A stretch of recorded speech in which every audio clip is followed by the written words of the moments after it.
حضرت سیدنا شیخ عبدالقادر جیلانی غوث اعظم رضی اللہ تعالیٰ عنہ فرماتے ہیں کہ اللہ کے ذکر سے غافل ہو جانا دلوں کی موت ہے۔ اگر تم چاہتے ہو کہ تمہارا دل زندہ رہے تو پھر اللہ کے ذکر کے ساتھ اپنی زبان کو تر رکھو۔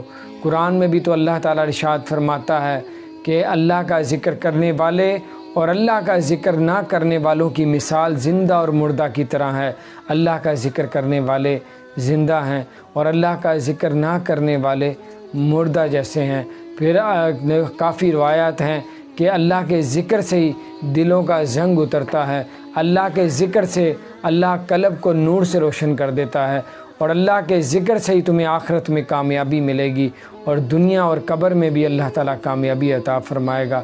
آج عمل کا موقع ہے، کوئی حساب نہیں، کل قیامت کا دن ہوگا، حساب ہوگا پر عمل کرنے کا موقع نہیں ہوگا۔